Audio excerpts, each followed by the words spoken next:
Hey, everybody, and welcome to another episode of the Patient Players Podcast. I am your host, Daniel. Joining me is my co-host, Jordan. How you doing, Jordan? Hello. Yay! It's been Hello. 2 weeks. It's It's been been 2 weeks. 2 weeky doodles. Oh my goodness, it feels good to be back. It feels good to be a weeky doodle. A wiki doodle. Weeky doodle went to town riding on a pony. Stuck a video game in his head and called it a discount. Tony. Oh man, it's been months since you did the start a funny bit at the beginning of the podcast that immediately crumbles and falls apart. Yeah. That was an ongoing theme for a while. It was not intentionally. I can't force it. The funny jokes, the good looks, it all just happens. Like I just sit here. It's all natural. And I let it happen. Sometimes it don't happen. And on those days, we mourn the lost. And Whoa! and Are people's lives depending on your comedy? yes, and my good looks. I was referring to that too when I said sometimes it does not show. Oh, wow. This podcast is way more important than I realized. Yeah, you don't want to know what the numbers were like last week when we took a break. That's the explanation for the increase in pandemic is that there was no Patient Players podcast. That sounds like science to me. Well, thank you for joining us, dear listeners. You are hearing the July the 13th episode. This is episode 41. We did indeed take a week's break last weekend for July 4th. We took a little bit of us time to just enjoy the weekend. Did not record an episode, but we're back. And I think, at least in my case, I have twice as much stuff to talk about because it's been 2 weeks. I don't. 2 weeks of games just means twice as much Bloons Tower Defense 6. You know what I'm saying? Well, let's not get ahead of ourselves. We knew there was some Bloons talk coming up. Yeah. Not Okay. really. That's honestly it. There is so much to talk about with Bloons. Did you know, I went back and listened to our last podcast. Did you know that the only mention of Bloons all of the last podcast was you were like, yeah, on a whim, I decided to buy it for $1 on the Steam sale. And I've played like a whole 2 hours of it. Oh. I've played a little more than 2 hours since then. You've played significantly more than 2 hours of Bloons. But before we jump into that, let me just fill our listeners in. Anyone listening for the first time, this is a podcast where we talk about video games. But we're going to talk about what we call gaming in the slow lane. So we love to play games, and we're going to talk about those games that we play. But often, rather than jumping on whatever the newest, hottest title is, we are going to be enjoying games that we've picked up for a good discount or free from some service. Or we'll go back and play games that we already enjoyed. We just might have an update available or something that interests us in there. The way this podcast is going to work is we're going to go through what we played during the week, or weeks as it is in this case. We're going to talk about any great deals or services that we see out there. And we have the best part of the podcast at the end here, the questions section of the podcast. And that question and answer section is going to include emails that you can send over to patientplayerspodcast@gmail.com. It is going to include live interaction with our live Twitch audience because these are live recorded. In the future, if you want to jump in on that, you can follow us over at twitch.tv/patientplayers. And any other number of ways to get in touch with us, including the community Discord, that's at patientplayers.com/social. If you head over there, you can find lots of different ways to get in touch with us. I think that's going to be about it for the setup for a podcast, though just as a bit of administration, we need to change our room on the live channel. What? Give me just a second here. Oh. Oh no. Oh no. Hi Judah. Mixed up. I blame you for this and your obsession with hanging out in our hangout room. Oh man. Okay. That's hilarious. With all of that out of the way, how has your 2 weeks been, Jordan? It's been great. How's your 2 weeks been? How It more was importantly, good. how was your weekend off? Because it was your idea to take the weekend off. You had a staycation, I believe it was. Yes, it was. It was more than just a weekend off from the podcast. We actually had a weekend for me and my wife to take everything off. So we like all of our normal weekend activities. We took off. I had July the 4th. I had Friday off because of the July 4th weekend, and then I took a couple extra days off on either side. So we had like a extended little 5-day vacation. We were gonna go somewhere, but then of course, with the world situation, it didn't make sense to go anywhere. So rather than going somewhere, we just stayed and hung out, and it was a good time. I played lots of games. I have plenty to talk about. Wait, so that weekend had been planned like far in advance? Well, normally we do a week trip up to a friend of ours every 4th of July. Ah. So there was originally going to be a lot more time off, but that plan got canceled, and so we still needed a break because we were a little overworked at that point. So we decided to still take a break, but we just stuck around. We did. So day one was like clean the house, really really deep clean the house to make Ooh, it my feel like a favorite vacation. kind of vacation. Like for the rest of the weekend, everything was clean. Everything we turned the air conditioning down so it was like cooler and nicer because it's kind of hot where we live, and it was just a good time. Nice. Was it a complete mess by the end of your staycation?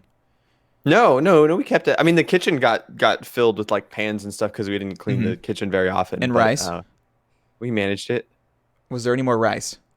We did have some rice left over. Thank you for bringing that up again. Yes. Ricecation. We got if it's time to talk about video games, we did get back into Divinity 2 a little bit. Oh, thank goodness. That's cool. Yes. That's a game that we've mentioned in the past that me and Marion are playing together. So we don't often have time at the same time where we both feel like playing a strategy game. And so it's kind of rare that we spend a lot of hours in that game. But we did. We made some major adjustments to that game, in fact, on your suggestion. Do you remember? I do remember, but walk me through just in case I don't. Oh, yes. But I talked about how it was getting kind of frustrating where like we'd walk into an area and we'd start a fight and it would be really exciting. And then because we were playing the special version of the game where there's only 2 characters instead of 4, and Marion's character is built to do all the damage and my character was built to be a tank, that we'd walk into an area and the enemies would just instantly attack her and destroy her in one turn. And then we would fail and have to restart it 2 or 3 times. And you suggested, well, the game's meant to be played with 4 characters. Have you tried just going and redoing that? And I thought it was too late to do that. I actually didn't know you were able to create characters partway through the game. I thought we had lost our chance. But Man, there's something. Dang, there's something I wish I could tell you. A story I wish I could tell you about that, but it would probably be spoilers for the final act. But okay, it has to do with making a new character. Hopefully, we will get there pretty soon. Tune in to episode 98 of the Patient Players podcast when Daniel and Marion finally beat Divinity 2. We had more fun after getting the additional characters, and so it worked. It did work. It took us like an hour and a half to build new characters and respec our old characters, but we finally have a new team. We cheated a little bit because we didn't have enough money to actually like make brand new characters with new skills. And you need money to like hire new people or something? No, here's the thing. When you hire them, you pick like a class, right? But you can change the class. You can change anything about a character, their talent points and all that stuff, but you can't change their race or their gender. And so rather than picking the classes we were actually interested in, we picked the characters that gave us the right gender and race that we wanted. And then we respect them. But the problem is they have no skills in the class that you want. And so like let's say I take a character that's meant to be a magic user and I turn them into a tank. Well, now I need to go buy all of the warfare skills. Right. Gotcha. So we had 4. Well, Marion's character is the only character that stayed the same. So we had 3 characters that needed to be completely respect from the ground up. So I ended up cheating. I used Cheat Engine to modify our gold value. I went and found the memory address that contained my character's gold value, and I modified it to be like 100,000, and then bought all the skills and reset it back to what it was. Wow, going old school for the cheats. Yeah, That's crazy. But it worked. We have a completely respec team now, and we kind of started over with our characters, but we are still in the same place in the game, and we made some progress.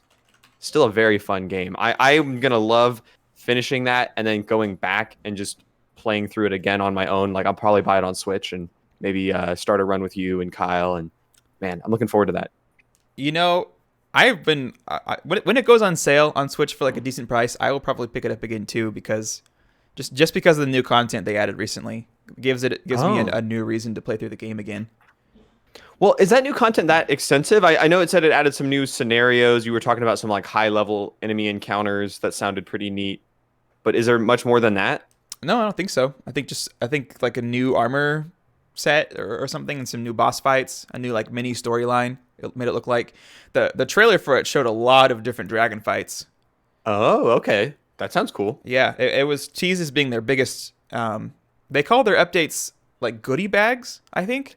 Yeah. So it was teased as being their biggest goodie bag update to date. Okay, well that's pretty exciting then. They've been updating it, like adding it on Switch, adding it on iPad. Like this game's kind of old at this point. It's like several years old, but it feels like every couple of weeks we have some news about Divinity 2, right? Yeah, I mean, that's any news about Divinity 2 is good news. Mm-hmm. Honestly, I don't think it's out on iPad yet, but I don't know. Just the idea that's such a cool concept to me. It is not on iPad yet.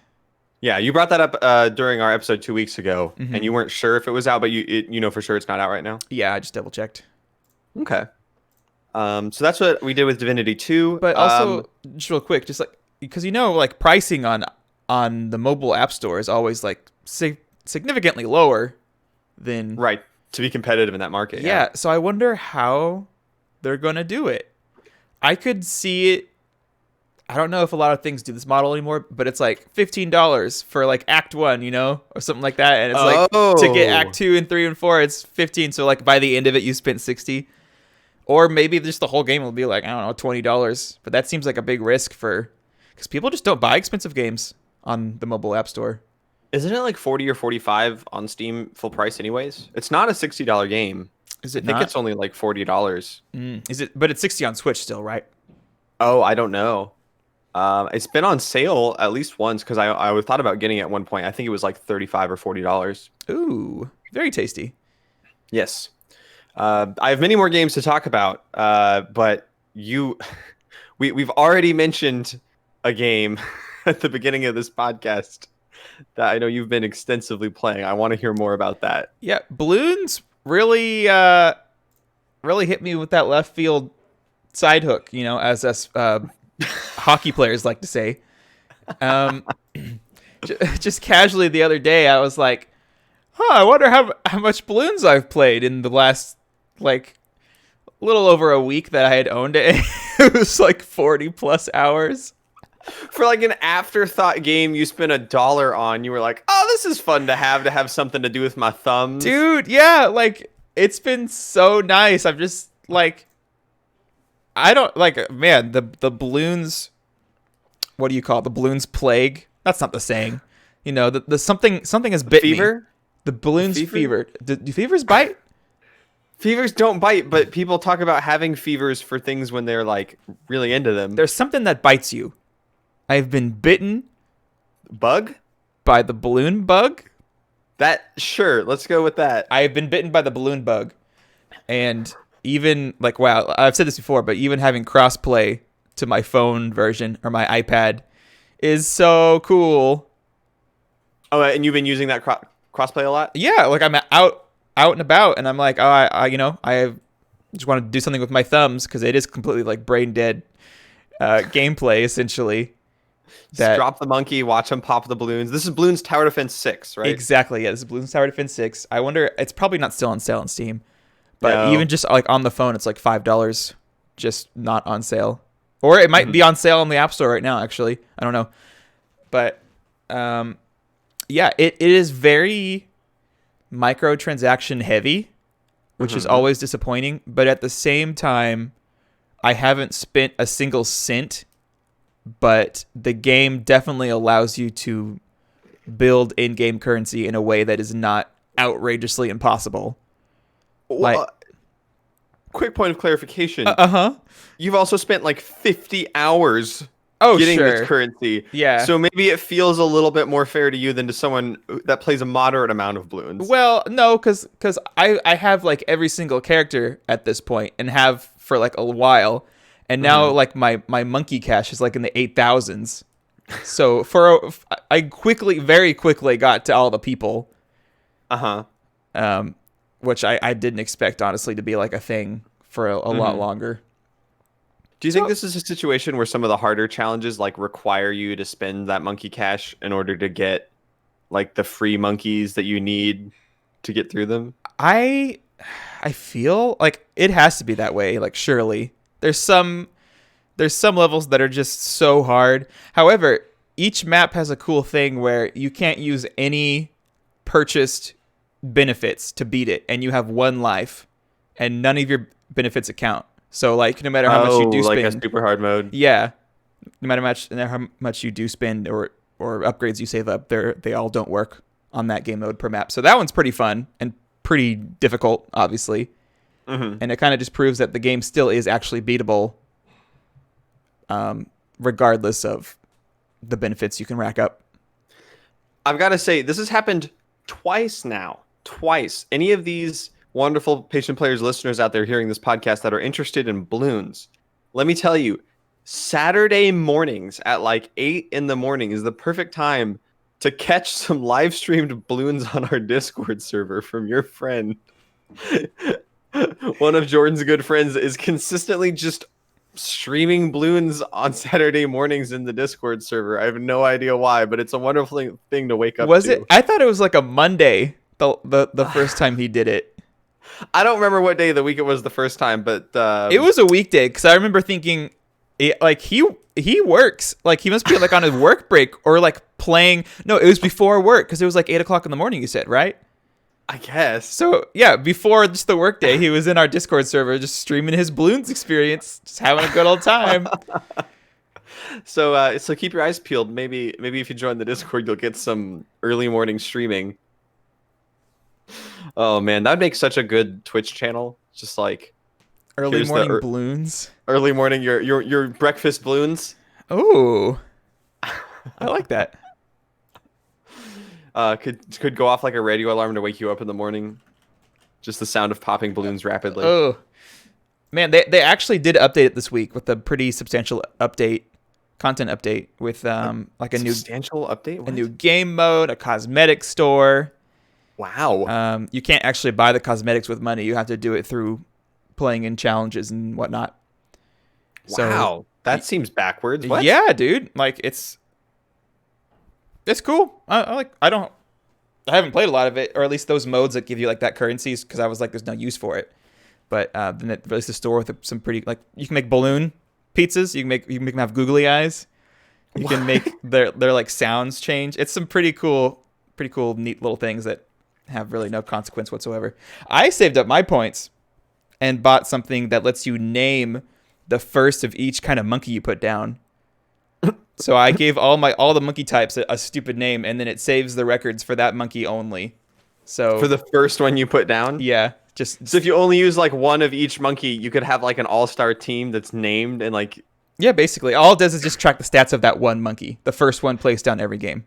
I was like, this is a fun addition. I like this. It's sad it was kind of locked behind not a paywall. I don't know. A store. Like unlockable. And yeah, there you go. Unlockable. Yeah. Okay. But yeah, I like it. It's cool. Cool. Is that your top game from this last 2 weeks? I think, yeah. I guess top game in terms of like play rate. Wow. Let's see. During my vacation, my staycation, and a little bit into this week, I actually played an entire game start to finish. Oh my goodness! What? Yes, I beat an entire game, and it was amazing. I played Titanfall 2. So by start to finish, you mean that you had never started it previously? It was a brand new save, and you went all the way to the end. Correct. I have completed Titanfall 2, the campaign. I mean, that game has a big multiplayer component, but that was one of the games I mentioned picking up during the Steam Summer Sale. I had those 3 shooters. It was Titanfall, Halo, and Doom. And I started with Titanfall 2, and that is an extremely fun game. I would suggest it to anyone, especially if you manage to get it for as low as I did. I think it was $10 is what I paid on the Steam Summer Sale, but it is super fun. I mean, I'll tell you about it. You want me to talk about it? Yeah. Sure. So, tell me, how many hours did it take?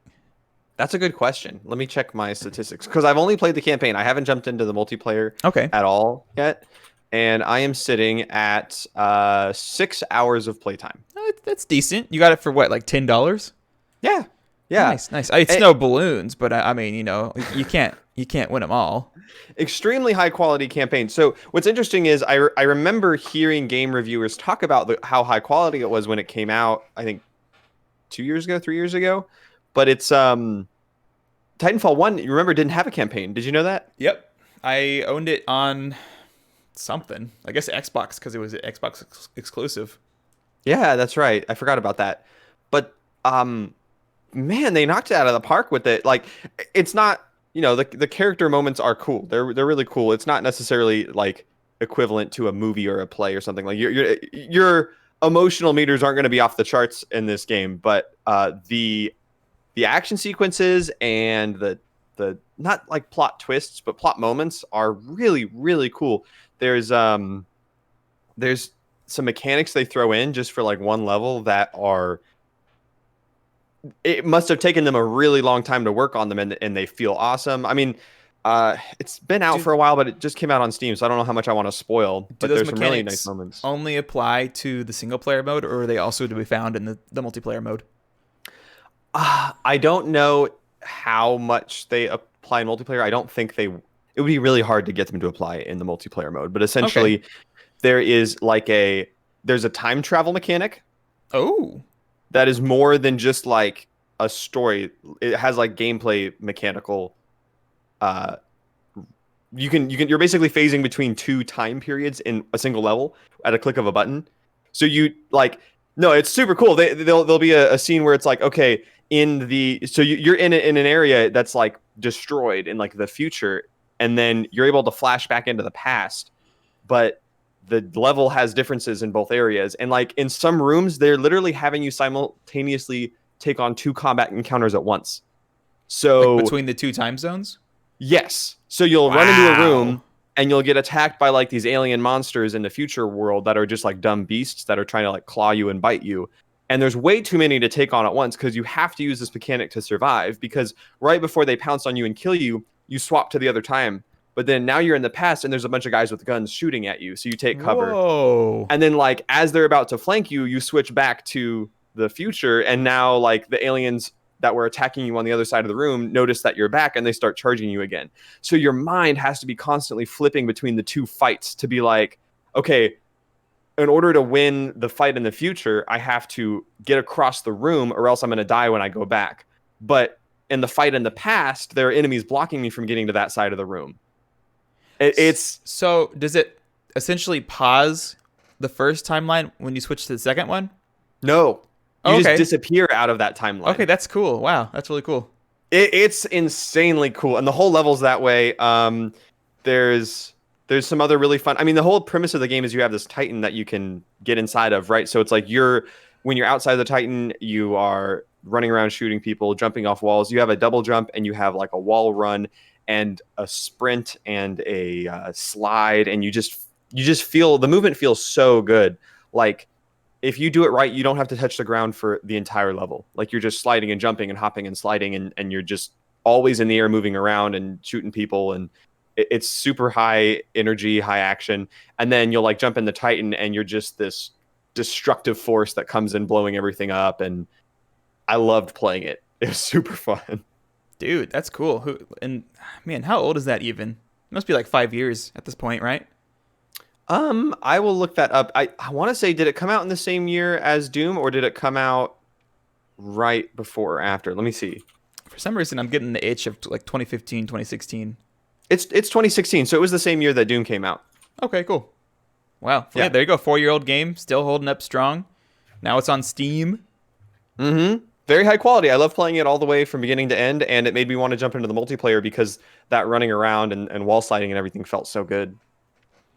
remember the first one had some really, really solid wall sliding mechanics. Mm-hmm. Gorgeous game too. What is the is Anthem the Titanfall battle royale? No, Anthem is the one where you fly around in Iron Man suits and generally considered poor quality. You're thinking of Apex Legends. Thank you, Apex Legends. Yeah. Don't know why I brought that up. I've only played like 2 rounds of Apex ever. I know very little about Apex, but they reference Apex in Titanfall. What? Apparently, it's a thing. I don't know. That's Apparently, cool. the worlds are connected in more than the engine. That they're actually like in the same world. Yeah. Because since the game came out, you could see big water monsters walking around that you could never actually get to, but they were known as Titanfall monsters in the Titanfall games. Oh, that's cool. Mm-hmm. Yeah, definitely the same world. That's pretty cool. I have plenty of other games that I have played this week because that was mostly last week. But that was one I wanted to shout out for sure. Cool beans. I had my friend Brian picked up a Switch yet last time? He wasn't the one that you gave the Switch, was it? I think I mentioned it off stream last time. The stream ended and I said, "Oh, that's right. I bought another Switch." like the 6th one in my lifetime, technically. Because another friend of mine was like, "Hey, I want a Switch." And so I waited for let me tell you, I added it to my cart in less than like 5 seconds. I got the Discord notification, bam, bam, bam, bam, boom. Showed up my doorstep like less than a week later. I was amazed at how quickly it showed up. You're a master at this now. Yeah, so now my friend Brian has a Switch, and then a few days ago, lo and behold, the man himself, the Bloons popping master, the Bloons popping streamer, Judah, got a Switch Lite. Oh, cool. And Smash Bros. Everyone around you now has a Switch. Yeah, I've only been telling them for like a year and a half to get one, and they finally did it. In fact, that's why I caused the coronavirus. So thank you for coming to my TED Talk. I will stop the disease now. That's your... Let me push there's a big button that says cease disease. Let me just... Hold on. That's your evil villain speech is like, I've brought you all to my TED Talk about my world domination plans. Yeah, and I succeeded. So, like, get wrecked, everyone. But looking forward to... Because you like playing Smash Bros. So sometime... Why did you sound so defeated when you said that? Because I'm so defeated when we play it. So sometime we can play you and me and Judah. I would love that. I feel like we need a 4th person. Does Kyle have Smash Bros yet? I don't know, but perhaps he could get it. He's had a Switch for like a month now, month or 2. He's had to Switch way longer than a month, I thought. He got Animal Crossing like a month after it came out, didn't he? I think he got it a week after it came out. Oh, okay. So yeah, he's March. had it for a few months. Okay, yeah. I wonder if he's gotten Smash. That'd be. I feel like still of those 4 people, I would still be the worst, but at least we could still do like a team-based, online experience, and that would be fun. That would be very fun. I agree. And it supports more than 4. Yeah, but it's hard enough finding 3 friends with a Switch and Smash Bros. And online, so... That's true. My friend Brian refuses to buy Smash.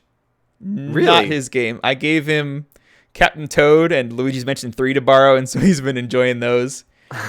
He's been loving Clubhouse games. In fact, that was the reason he wanted the Switch in the first place, was to play Clubhouse games on his Nintendo Switch. Did you know Clubhouse games was a DS game? I did know that. This is not the first edition of Clubhouse games. I had no idea. So he's like, dude, I love me some Clubhouse games. Did you know it's on Switch? And I was like, yeah, dude, I've been looking forward to it for like a month and a half now. And so he got to play it on mine, and he's like, this is great. I'm going to buy a Switch now. And I'm like, wow, awesome. That's all it took to get Brian to get a Switch was Clubhouse games. Brian's like, Smash Bros? No. Backgammon, yes. No, it's the golf. He loves the golf. He's texted me at least twice when his opponent in golf rage quit. And wow. Yeah, I've also played. I played against Brian in golf. It's so fun to be sitting there in bed with your Switch, playing a Switch game with your pal over the internet. Okay, good to know. Yeah, so Switches for days, friends for days. I suggested a Switch to someone earlier today. In fact, I got a call from a church friend of mine that's that's not your typical gamer, but he's looking to pick a console up for his young son. And he was like, "Can you tell me if I should get a PS4 or an Xbox One, and how many gigabytes of memory do I need?" And I was like, "Well, Does his name have a fruit in his last name? no." Oh, okay. Yeah, and he was like, "Okay, well, I know that there's the new ones coming out, so it might make the old games hard to find." I was like, "Well, not so much that they're hard to find, but just that like it's like when a new iPhone." I was trying to explain it in non-gamer terms. I was like, "It's like when a new iPhone comes out, and like the old ones are less expensive and like easy to get, Right. because everyone's selling off their old ones." So I was trying to talk him out of buying a PS4, Xbox One, like literally a few months before the new consoles come out. But Oh, yep. I kind of walked him through like different version exclusives and stuff. And I realized as I was sitting there, I was like, I know nothing about the version exclusives that are meant for kids. Like there are none. Like I'm thinking through like, Xbox, when you think of How version exclusives, you dare think of you? like Knack oh, wow. 2, baby. PlayStation all the way. You got the Sonys, you got the Knack, and you got the Little Big Planet. Little Big Planet. Yeah. I'm sure Spider-Man. Kids like the Spider-Mans, right? These dang kids, these like they're gotta have pictures of Spider-Man. kids love the Spider-Man. Big kids on their Spider-Mans. There you go. That's all you need. Yeah, I told him he should get a Switch, which was a little bit outside his price range, but I explained the benefits of a little kid having a Switch and being able to play with family and friends, and how there's most of those Nintendo games are really great for kids, and like most of the stuff that kids want to play with their friends, like Fortnite and Minecraft and Rocket League and all that stuff, is available on Switch. But did you suggest the real one or the Lite? I didn't even think about the Lite. He did clarify when I told him the Switch. He's like, "Can you even plug that into a TV?" And I was like, "In fact, yes, you can. That's why it's called the Switch." Incredible, except for the Switch Lite. He said he was going to do some more research into that, so maybe he'll come up with that Switch Lite. I think that's such a cool solution for a kiddo. It's basically like a DS. It's just like a new DS. Like it feels like a quality plastic hunk of fun times to be had. You know what I'm saying? Well, I know for a fact that this kid has a sibling, and so I figured that getting the console where you can share would actually be much better than. Okay, Yeah, but you props have to less this guy, fights to experience when it's on the screen, you know, and fighting over the controller. You get them to fight over the real console. That's when the blood starts going. Apparently, he told me that his son currently is playing his PS2 the most. And he's like, "Yeah, I can't even get the games at like GameStop. I have to go to like the special game stores. They're running out of PS2 games." I was like, "Wow!" Like his son I have is no I think, idea why. his son is turning 7, and he said that right now he plays the PS2, and he really wants to get NBA 2K20. Those were like his 2 top priorities. But he said There's a simple solution. Just get NBA 2K20 for the PS2. I don't see what the problem is. and he was saying that he didn't think that the kid was going to want to play 2K20 for much longer. He figured that eventually he would want to go back to playing his main game, which is all the Lego games. Yes, I like this kid. I like the kid as well, but I think a Switch would work well for them. So that's what I said. Them Switches got them Lego games, my dudes. Yeah, I think I had a coupon, so I pre-ordered Lego Star Wars: The Skywalker Saga for the Nintendo Switch. Oh, okay. Not looking forward to the frame rate and the bugs because it's TT Games, and I feel like they know bugs better than Bethesda does. But hey, you know, I'm excited for the game. Cool. So lots of suggestions for Switches going out for both of us to everyone we know. Apparently, that's become a common theme. It's a common theme, and it better stay. I'm running out of friends to tell to get Switches. Honestly, man, like my friend Sabrina, I saw her today for lunch, and some other friends, and I was like, "Sabrina, you don't play games, but I guess it's your turn. You got to get a Switch now." Like, I'm sorry, everyone else is getting one. Like, you don't even, like I said, you don't play video games, but time for you to join the club. Is the Switch low key like gonna overtake the Wii? There's no way, right? There's no way it become that popular. But I am hearing people interested in a Switch of this that like would never be interested in video games. It's like the same phenomenon as when the Wii was coming. But the Wii hit hard, right? As soon as it launched, everyone wanted it. Right. All of these like parents and old people that never played video games were interested in like Wii tennis for some reason. And like that didn't happen with the Switch, but this quarantine has like started that movement. Like there's so many people I know just sitting around with nothing to do, and they're like, maybe I should buy a Nintendo Switch, and it's crazy. That is It's so crazy. weird. I bet, man, I still can't imagine how many consoles they lost out on selling because of the production issues, also due to quarantine. But I could see like over its lifetime, especially if they make like, I mean, they basically made a Switch 2, better battery, a few tweaks, or a Switch 1.5. Especially if they make like a Switch 2 where it's like still a Nintendo Switch, it still plays the games, just like maybe a bigger screen, better screen, you know. Maybe if they do that, I don't know how many times they plan on doing that. Hopefully not too many. Oh goodness. But I could see it outselling the Wii. The new Super Switch XL. Yeah, dude, exactly. Yeah, in Japan.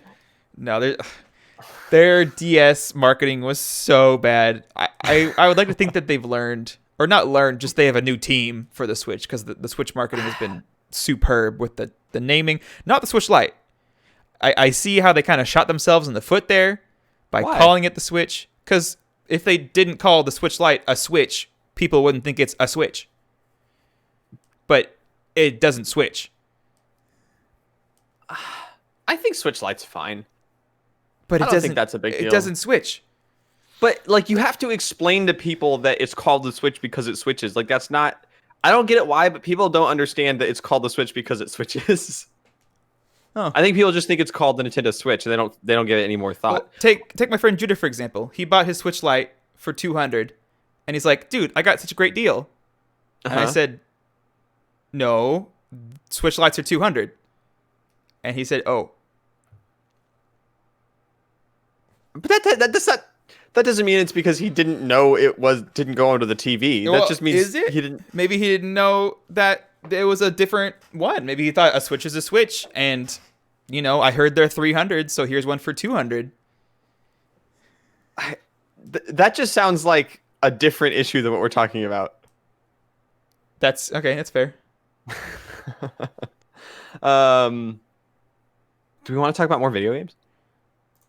Yeah, there's been a few. I can talk about a few updates. I seem to be Mr. Update Boy. So in the past few weeks, semi recently, Monster Hunter got an update.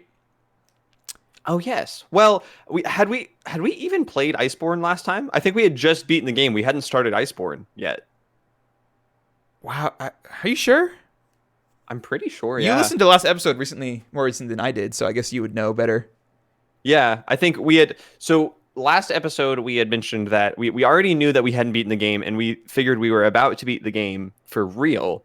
And then last episode was the first time that we actually had beaten the game, and we were talking about the end boss and how great it was, and some of the post game content of the main game. But we hadn't started doing Iceborne yet. We were just doing like the crossover Final Fantasy mission and that kind of thing. But not in the last week, but like 2 weeks ago, we played a little bit more, and we actually started the first few missions of Iceborne. So we got to go to that new area and learn some of the new lore and fight some of those new monsters. And you're a little further than I am, right? It was fun. Not really, actually. I know I said I would probably keep going on, but I never did. I just did side quests because, if it gives you a lot of side quests to do. So I thought, I might as well, if I want to play more, here's content that I can play more without still progressing farther than other people that I still want to play with. So I am still at the exact same spot as far as I know. Cool. Thanks for waiting. Yeah. I kind of burned out a little bit for the last week, but I have felt, I think just the last 2 days, I've been interested in going back and playing some more. So I'd be down for some more Monster Hunter. I noticed, and I don't want to spoil what game you've been playing recently. But about the update, they added the final boss of Monster Hunter 3 to Monster Hunter World, which is like a cross-elemental dragon. It has like fire and electricity and water. Ooh. Is water an element? Yeah. In Monster Hunter? Okay, yeah. So it'll like change mid-fight. Oof. And when it changes, it does this like, giant explosion that can like one-shot you. It's I don't like that. It's hard content for after the DLC, so it'll be a long time until either of us get to that point when we can play that new content. But that's cool that they did that, and it's completely free. I think you have to own the DLC though, because obviously it's post DLC content. So I think it's like a DLC update, which is kind of weird. I don't think I've ever like heard of that before. Here's free content, but only if you bought the pass. To me, Iceborne is less of a DLC pack and it's way more of an expansion. Like I'm thinking through when I've played games in the past, like World of Warcraft, where you have an expansion and like it increases the level cap. It adds a new area. It adds a bunch of new abilities and stuff like that. And like once you purchase it, all of the old stuff is kind of invalid, right? That's fair. Like Like a mini sequel. Yeah, yeah. Expansion. I don't think there's another term for it, right? I think it's just truly an expansion pack. Mm-hmm. So now there's new content in the expansion, which happens all the time, right? Like you'll get a new update to a WoW expansion that adds a new dungeon or something like that. Oh, okay. Yeah, I don't play World of Warcraft, so I can't think of like any examples in any game I've ever played that really has expansions. It's like it's more of a live game thing, or like in the past mostly MMOs, but now today a lot of games are live games. So it's becoming more common. But yeah, more in the past, you'd really only see that kind of stuff with an MMO. Very nice, very nice. There was another update to continue on my update streak. This is the last one. Hey, this is what gaming in the slow lane's all about, man. Heck yeah, dude! Gaming in the slow lane. Animal Crossing got a new update. Different than the diving one? No, that's the one that came out. It only came out in the last couple weeks. We haven't podcasted since it came out. Oh, okay. Funny thing is, the day before it came out, I got my golden fishing rod. I did it. I'm the fishing master. Is that getting all the fish? I caught every fish in the game legitimately using, the northern island, the southern island hemisphere new feature. So that was awesome. I got to enjoy it for one day. The next day, they added diving. They added like 30 sea creatures, which all go into like the fish section of the museum. So I'm like, well, I had them all for a day, and now there's a bunch I don't have again. So, but it's they're like, we'll teach you to complain about not enough content. Exactly. It's fun.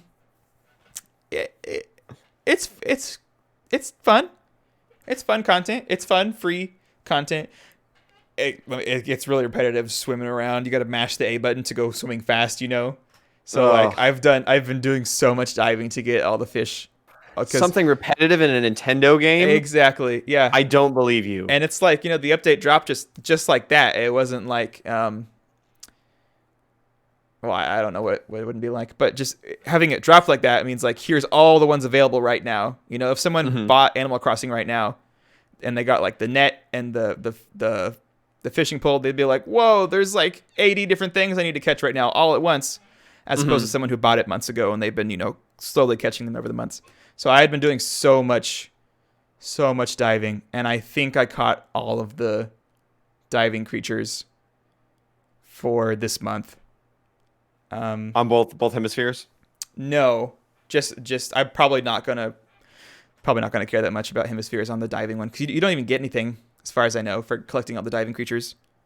Are you telling me that you've unlocked literally everything in Animal Crossing and you're not going to get the diving? No, I haven't caught all the bugs. Oh, okay. And I don't think I'll be able to until December.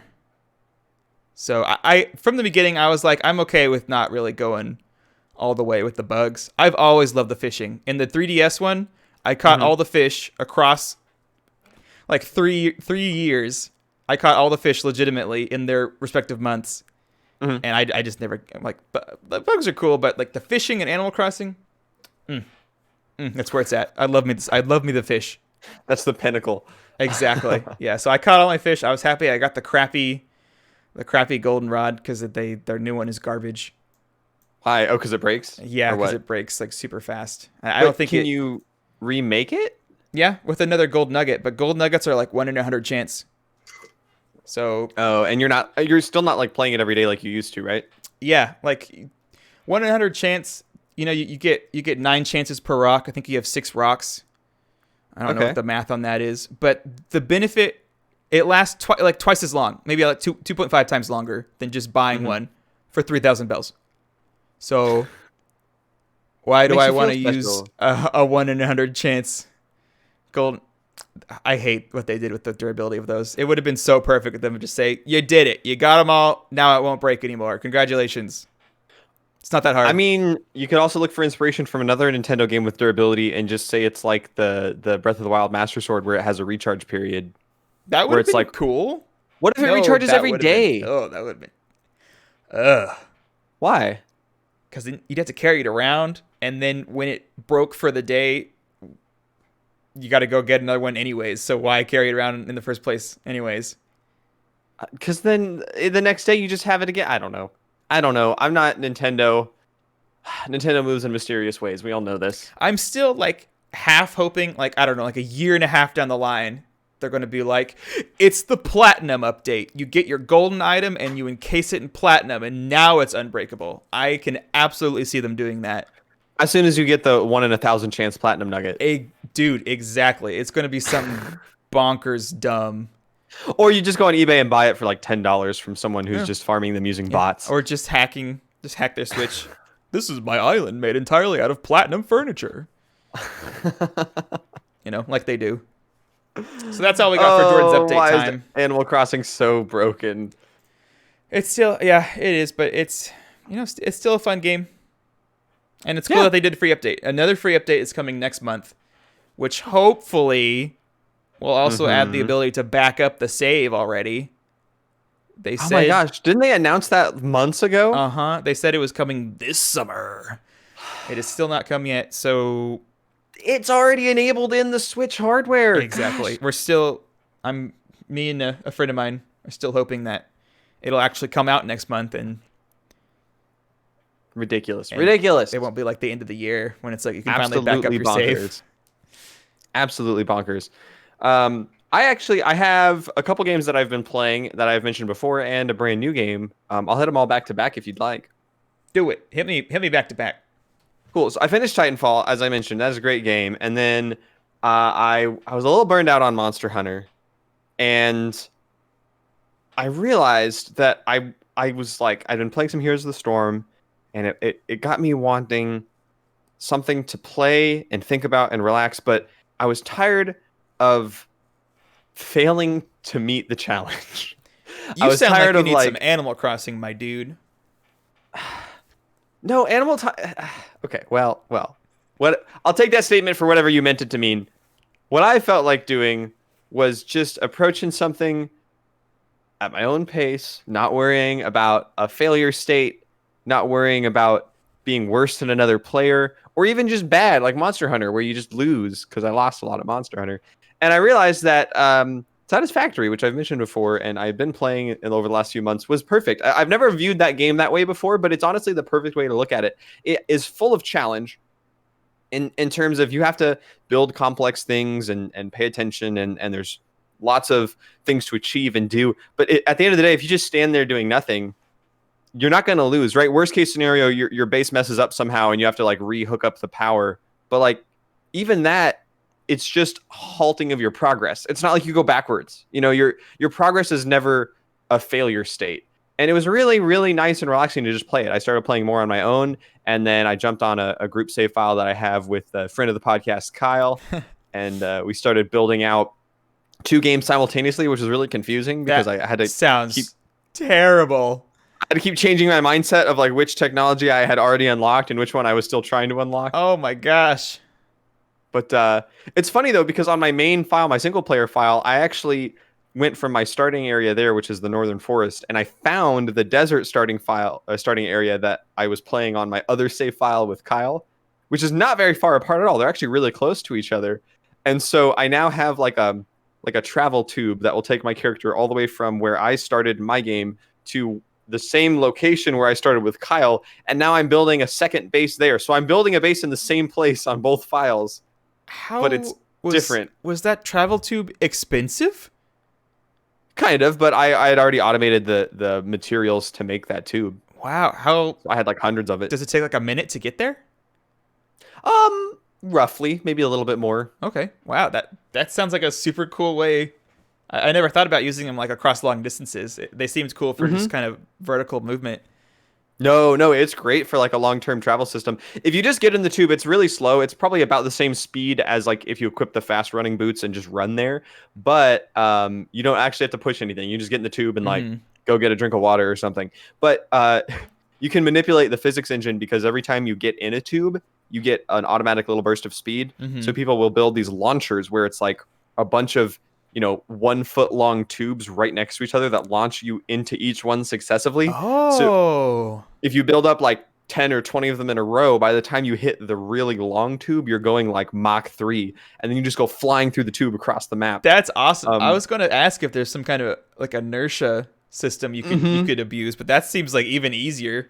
Just Yeah, so you just like that's exactly what it's like, because you go and it makes that perfect little thunk noise, and so it just makes that noise like 40 times in a row, and then you hit the final tube and you're just flying. And luckily the game for me is loading on my SSD hard drive, so it loads pretty fast. But like sometimes the game will still have trouble like loading in the environment if you're going too fast. So it'll just be like trees popping up as you're going flying. Man, Um, that is a fun game. it's really fun. I'd highly suggest anyone playing it. Hey, join the Discord through that patientplayers.com/social, and if you see me on there, I'd love to jump on and play Satisfactory with anyone. But good game. That's been my relax game. I've also jumped into two new games that I would not describe as relaxing games, but they're extremely fun. 2 new games on top of Satisfactory and on top of Titanfall. Look, you leave me alone for 2 weeks, and some video games are gonna happen. Wow, Okay. yeah. I guess you got some games. You've been playing them. I've been a busy guy. That's what this podcast's all about. Welcome to Busy Players. Okay, so I played a lot of Natural Selection 2. Have I talked about that on the podcast? You I feel like I have. Okay.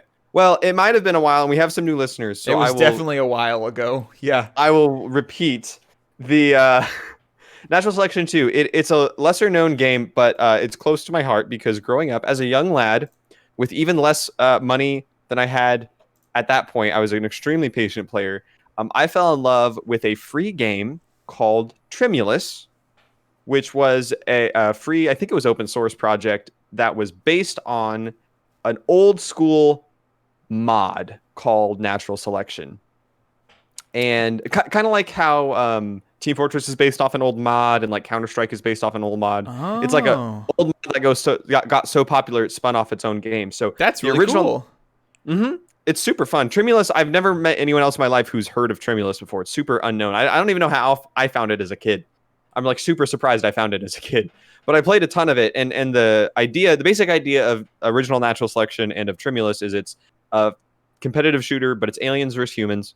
The aliens aren't so much a shooting characters as they're like spider creatures and like giant dinosaur creatures, and so you're usually like getting close to enemies and biting them, so they have a lot of stealth abilities and movement and jumping abilities. And then the second part of the game that's interesting is not only are you playing a competitive shooter, but you're also building bases. So you have like a builder class where instead of humans shooting or aliens biting, the human will have like a building gun that can place down turrets or supply labs for their or teleporters for their allies, and the aliens can put down like creeping vines and things to attack the enemies. Well, I loved that game as a kid, and then I saw a few years ago that Natural Selection 2 was coming out. It was actually made, I forget the name of the developers. I should really know this, but it's the same people who made Subnautica. In fact, they actually, when they were done making Natural Selection 2, they put out a release. They were like, hey, we're ceasing major develop on this game. There's only going to be minor development going forward because we have to go work on our new project, Subnautica. Tales World, isn't that what it's called? What? Isn't that the name of the developer? This is important. I'm going to look it up. Oh, the develop. Yeah, I don't know. What year did Natural Selection 2 even come out? I don't know why I said Tale World. It's called Unknown Worlds. Unknown Worlds. Oh, you got the worlds part. Yeah. But what year did it come out? It came out in 2012. So it's an 8-year-old game. I was going to guess 11. I love that game. I played it a bunch when it came out. And the big change in Natural Selection 2 from the format I just described to you is that it's the same idea, aliens versus humans, and you have base building and you're trying to destroy the enemy base while you're doing a competitive shooter. But rather than just having a builder unit that goes around placing buildings for your team, there's actually a commander for each team that is playing the game like it's a real-time strategy game. So at the beginning of the game, each team has a player that goes inside like a command chair or an alien hive or whatever. And they are all of a sudden viewing the game from a top-down position, and they see all of their units and buildings like they're playing an RTS game, and they have team resources, and they have got to extract resources from the nodes and that kind of thing. Why did I never get into this game? I don't know. This seems like the perfect Jordan Daniel crossover, and we did play it a little bit last year, It's super fun. I would be down to get into it again with you at any point. Is It it is extremely fun. is it super hard to try and take that place of the commander every time, or No, honestly, usually most people don't want to play the commander. okay, but a But bad commander also kind of means that you'll probably lose, right? yeah, but people are understanding if you say, like, usually if people are waiting around for someone to get into the chair and you're like, hey, I'll do it, but I'm not super experienced, people are pretty good about saying, like, oh, that's fine. Just make sure you research this fast or whatever. Like, and they'll give you tips. Like, they'll say, hey, Commander, we have a lot of team resources. Can you research this technology? Like, they know how to play the game, even if they're not in the command chair. And it's a game that I've played where more people are talking in voice chat than any other game. Like, it's Wow. extremely important to communicate with your team because imagine playing something like StarCraft, but your units have their own minds. So I like love that idea so much. you don't just like select your guys and say go fight in this room. You're like, yo team, I need your help in this area of the map because we are dying. And then like you see all your units responding and they all like go to that area and try to fight it out. I love it. I've been playing it a bunch. Okay, after 8 years, people who are still playing this game after 8 years are a extremely tight-knit community. It's great. Though with the recent Steam sale, there's a lot of newbies right now. And so I have had this weird experience where like most of the servers I join, there's a ranking system that tracks your skill level as you win and lose. You can sort by the average rank of the server. So it'll total up the average of everyone in the server and it'll assign the server an average rank. So you can see like, is this a server with good players or is this a server with new players? And a lot of the servers are like really low rank right now because of all the new players. And it's honestly infuriating because I'll get on a server Hold and on. like Is the game on sale right now? it was on sale during the Steam Summer Sale. Oh, okay. And so you'll end up with a team where it's like the two people who have been playing for 8 years and like they have the super high rank gold, emblem next to their name. And then there's like 9 noobs. And so there's just the 2 guys who walk into a room and kill everyone they see. And then there's like the 4 people running around the map having no clue what they're doing. And then one of those guys gets in the command chair and it's just game over because like they're not building any buildings. They're not getting you resources. Like it's kind of a mess. But last night, for the first time, I sorted by the rank and I went to like the highest rank one I could find that had a low ping for me. And oh my goodness, that was some of the most competitive online fun I've had in years.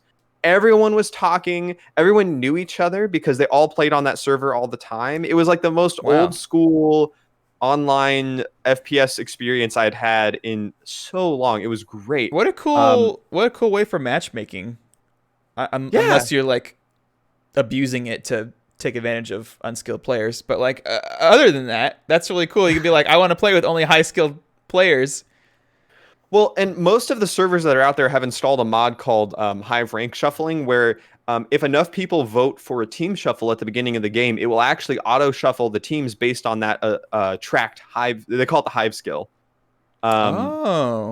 And so it'll shuffle the teams, and almost every game I play, people vote for that because they're just tired of the games being unbalanced. Yeah. So like if you come into a server as like a super pro player and there's a bunch of newbies, it'll actually stack the teams against you because it knows you're good.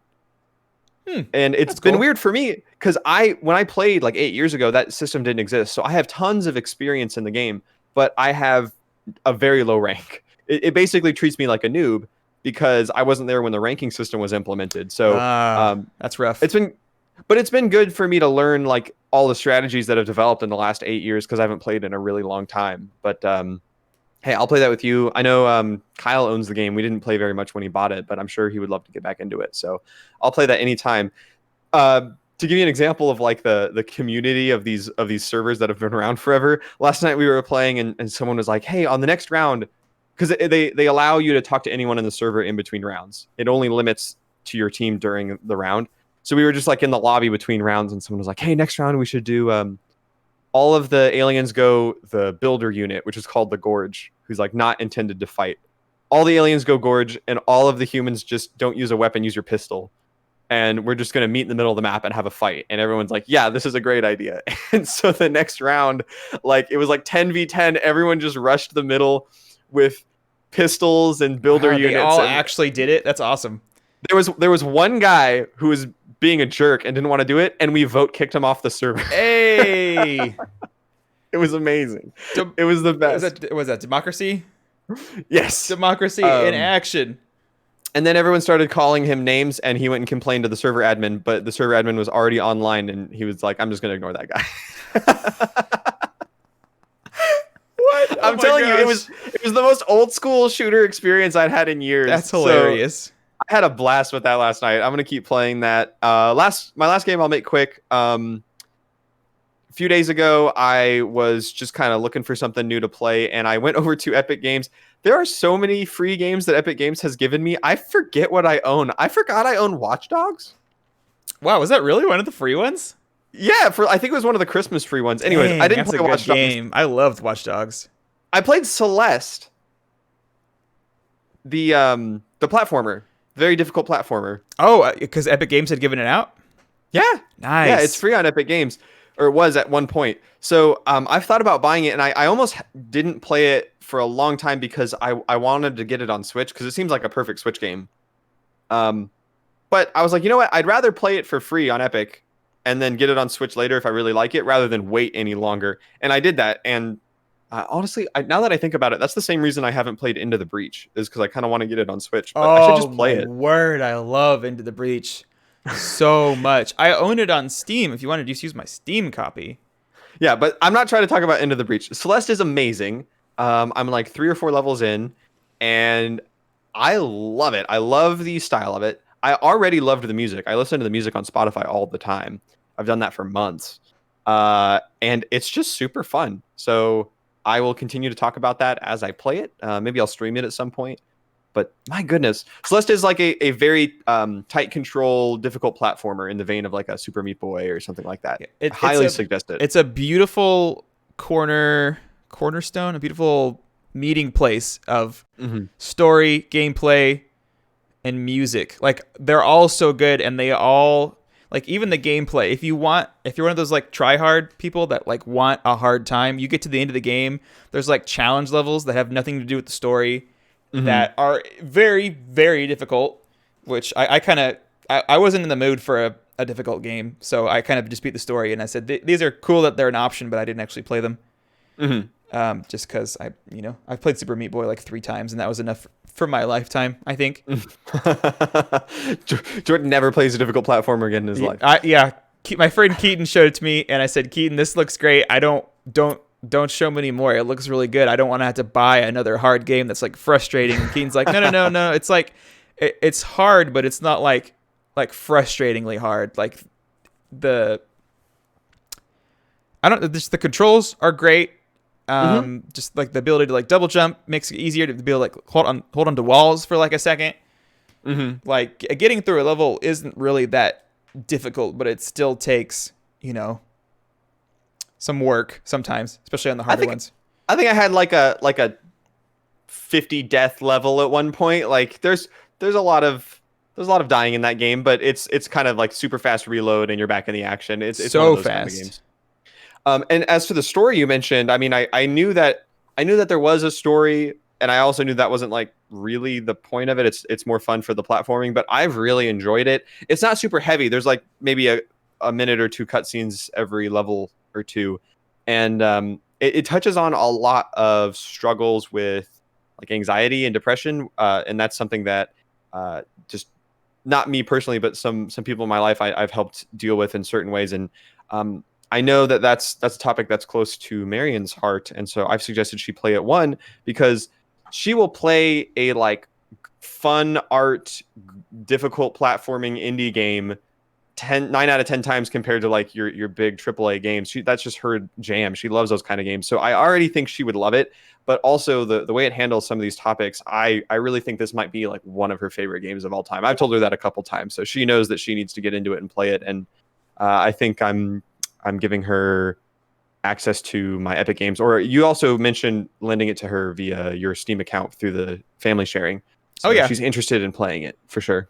Nice. Wait, do I own it on Steam? I guess I do, don't I?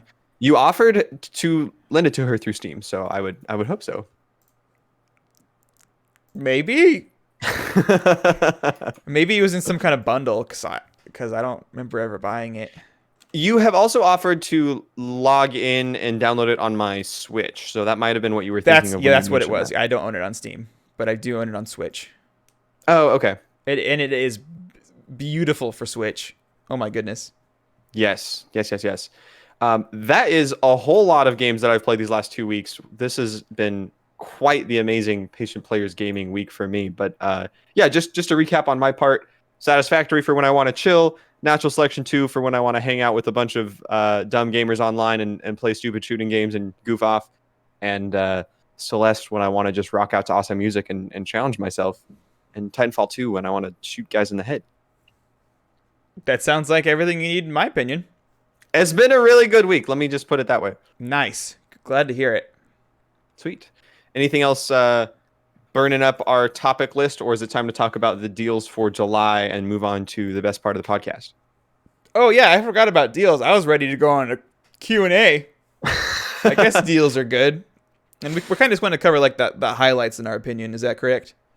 Yeah, so obviously we talk about gaming in the slow lane. We want to call out deals that we find. So there's a lot of services that give you free games nowadays, like the different console platforms, subscriptions, and Humble Bundle and Epic Games and all that stuff.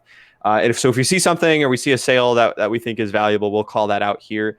And that's really what we do every week.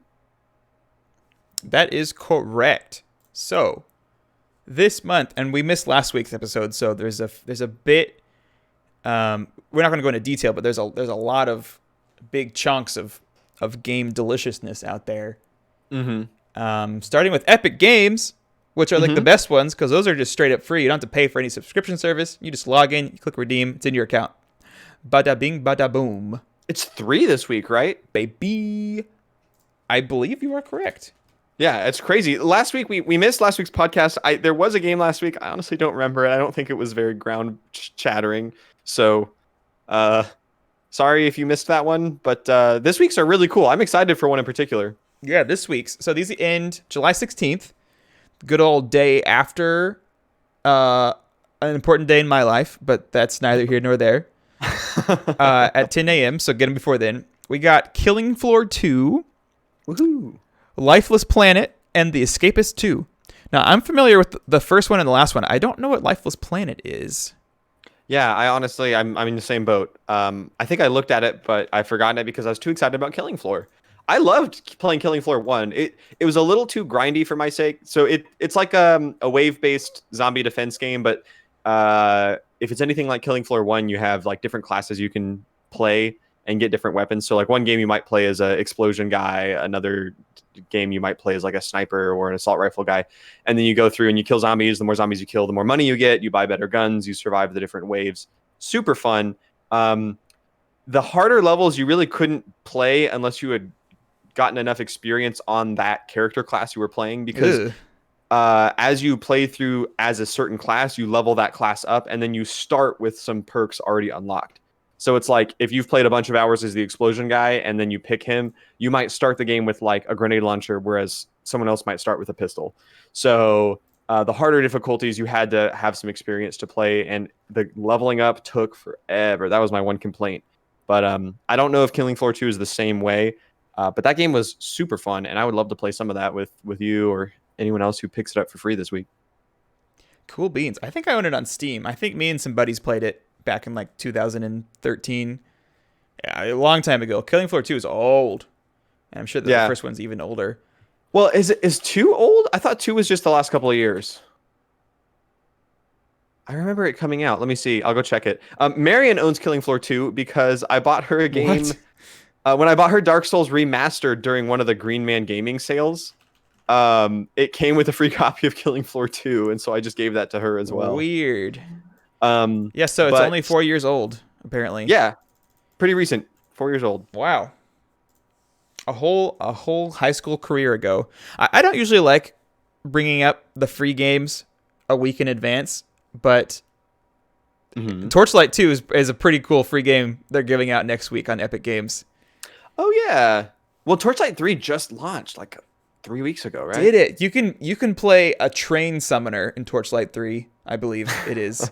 It's like a steampunk version of Torchlight, right? They have a lot of like Western themes in there, like trains and revolvers and stuff like that. Yeah, I never played any of these games, but this is one of the games that I associate with Daniel so strongly because back in the day when I couldn't afford my own PC, he would talk about how fun it is.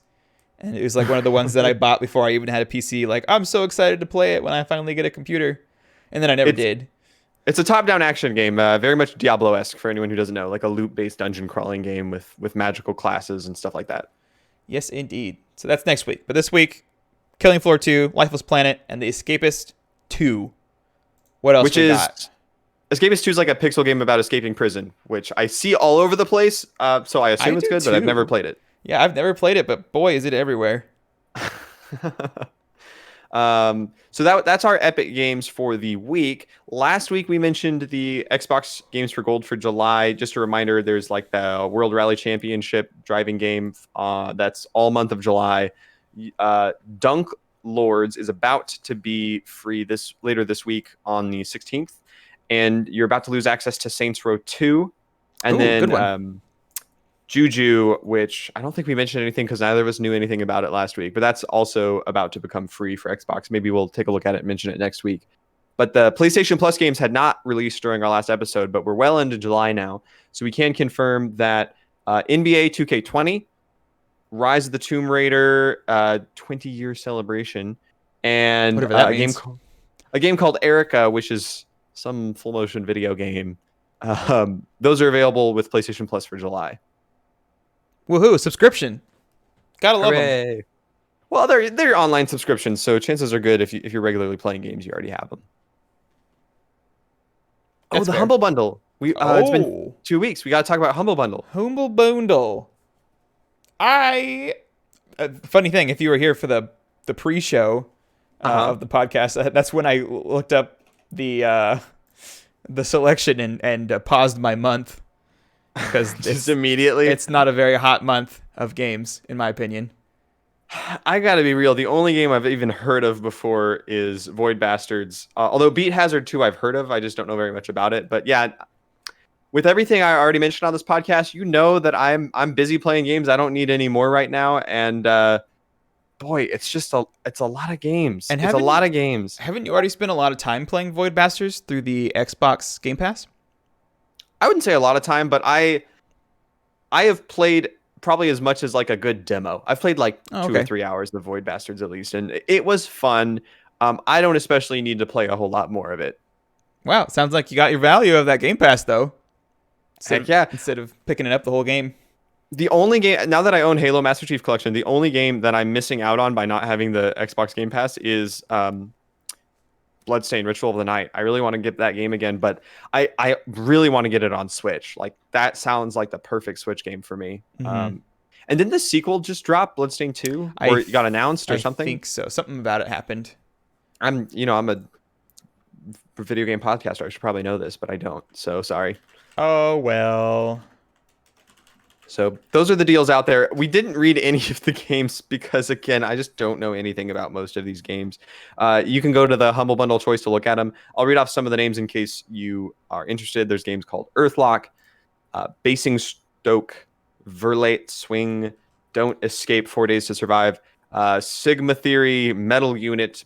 There's Battlestar Galactica, Deadlock, Railway Empire, Beat Hazard 2, Yuppie Psycho, Void Bastards, and Age of Wonders Planetfall Deluxe Edition. Lots of games, don't know anything about them. And to clarify, Ritual of the Night 2 did come out on Switch about 2 weeks ago. Oh, interesting. Yep. One was really good. I'd be happy with that one. I wonder if it went down in price. Maybe there's a bundle. Maybe there is. Ooh.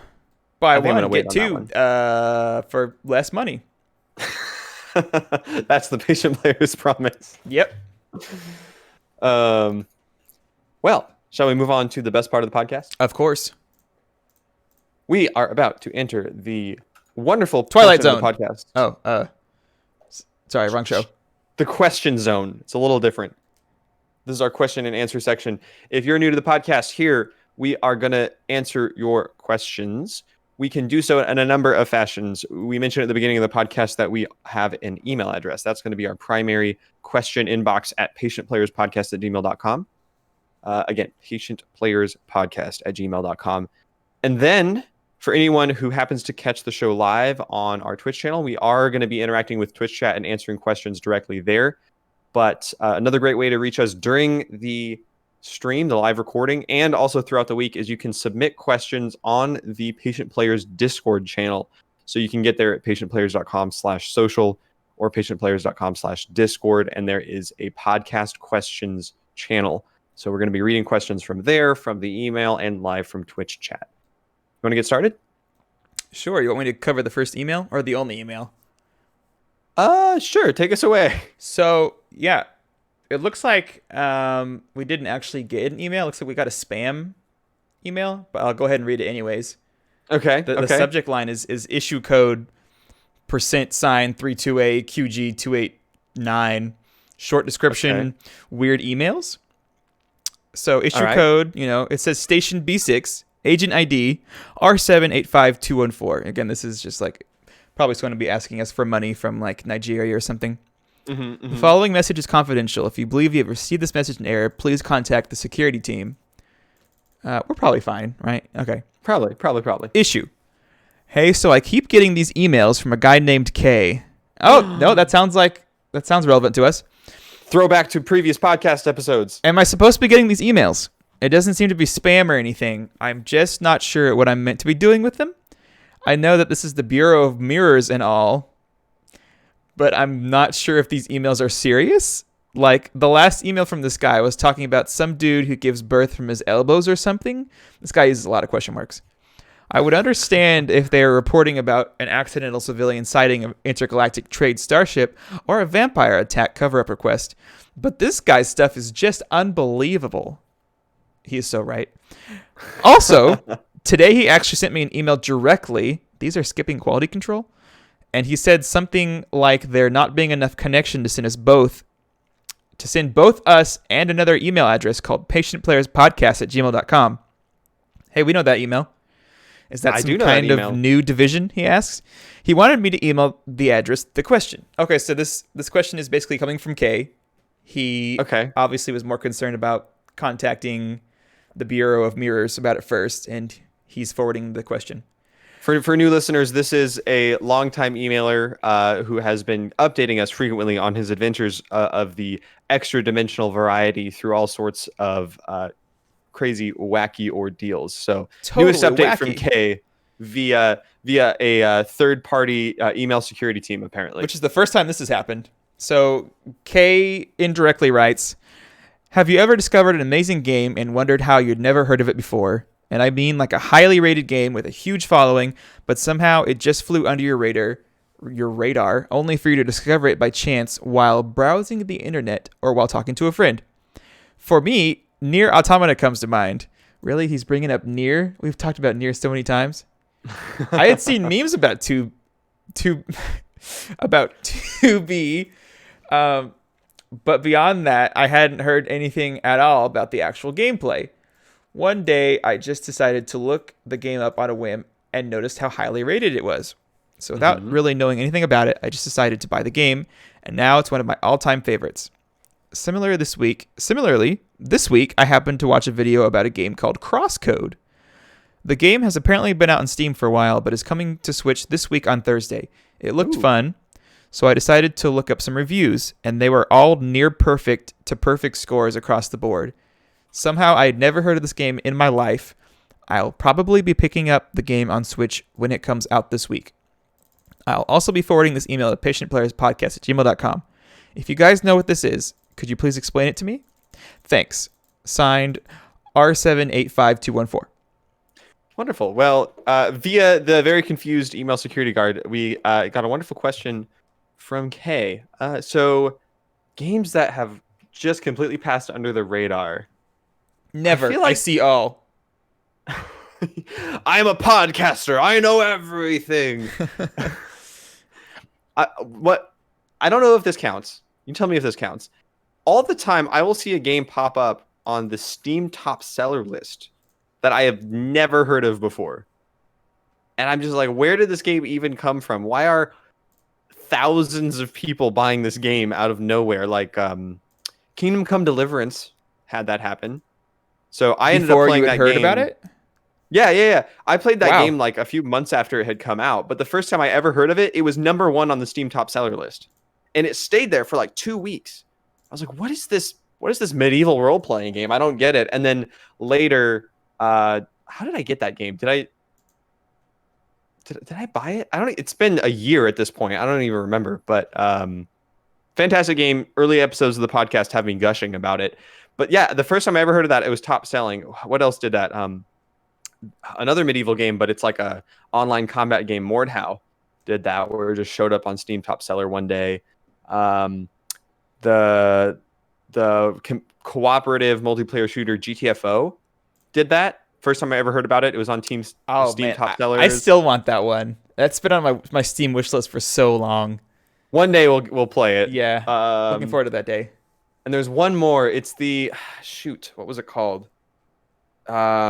Something The Hunt. It's like it was right when battle royales were going crazy, and there was all sorts of twists on the battle royale genre. And there was that one where it's like 1800s vibe, like a Vermintide style game where you have like swords and guns and you're fighting against like plague zombies, but you drop in and it's you and a bunch of other teams on a giant map trying to hunt down a target and collect a bounty. Do you know which one I'm talking about?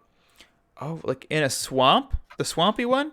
I think so, yeah. I never played it, but I had it on my wish list. But that one also just popped up on the top seller list. Yeah. I remember you finding that. You were like, dude, this looks so cool. And then you read some reviews that said it was a little buggy, I believe. Mm-hmm. It's called Hunt Showdown. That's what it's called. Yeah. So yeah, I honestly had never heard of those games before, but apparently thousands of people were buying it and playing it when it first came out, and I was like, "What is this? I don't know." Yeah, I don't have this problem because I see all. You know, I'm a simple man. I know what I like, and when I sees it, I knows it. You know, your all knowing eye just whoa. Yes, it says there's a game that just came out you might be interested in. There's collectibles and grinding. Ooh. You can level up all of your stats. And it's not called Paper Mario. Oh, you know what? I guess I could say Bloons Tower Defense 6 actually for my answer. What am I talking about? That came out like a year ago, and then only last week I'm like, oh, there's a sixth one. I'll buy it. And then I have over 50 hours in it now. I must have missed that that's one. A good one. Yeah. Okay. I mean, it makes sense. You know, mobile tower defense games. It makes sense that your eye has to have a blind spot somewhere. Oh yeah, exactly. In fact, I would say it was a deliberate blind eye because I wanted to save it for the right time, like a fine steak. Yeah. I see how it is. So now you know if you want to sneak up on Jordan, you have to do it in the manner of a mobile tower defense game. Or a fine steak. Or a fine steak. One of those. A fine steak to the heart. So he's actually a vampire, turns out. Fine steak to the heart. Steak to the heart, and you're to blame. You know what? I think just as we took a very needed break from the podcast, it might be that our podcast listeners took a break from the questions because I don't see anything more that we could answer. Oh, wow. We got a short email session today, just like back in the old day. You know what I'm saying? Yeah, this is Patient Players Classic right here. This is like the extra subscription service. Oh my word! That's the first thing I thought of. Patient Players Classic. You had to be grandfathered into paying. Back when the email cap was only level 60, and we actually ended the podcast remotely on time. That doesn't happen no more. Get out of here. What am I saying? It's almost an hour and a half podcast at this point.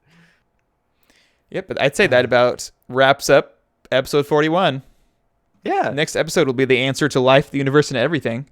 Ooh, I can't wait. You know, we are actually getting very close to a huge milestone. Did you know that? I think I messaged you that this week. You did, but what milestone is that?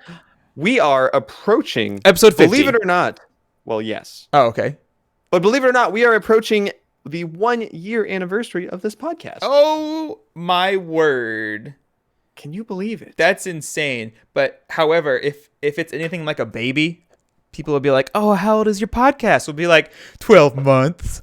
You know, we can't say 1 year because for some reason it's like only until 2 years you start actually switching over to years. You know, they're 18 months. Our podcast is 19 months. So, wow, a little bit of bitterness coming out here at the end. There's so much bitterness. It just used the freaking years. Everyone else uses them. Why's your baby got to be so special, huh?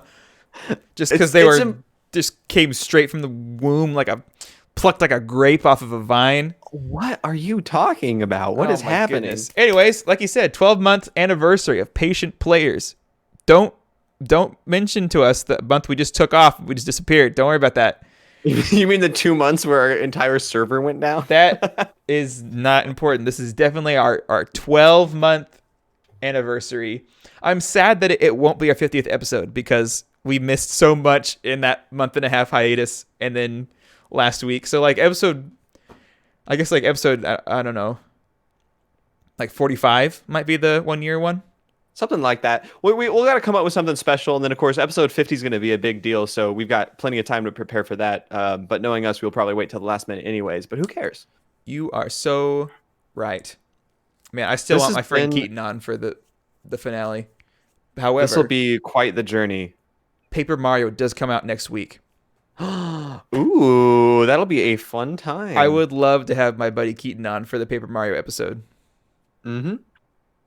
I think that's just about going to do it for this episode. As another reminder for next week or any future week, you can catch us live over the weekend when we do our live recording. If you want to know when that's happening, we do send out notifications both via Twitter and on the podcast Discord. You can find both of those at patientplayers.com/social.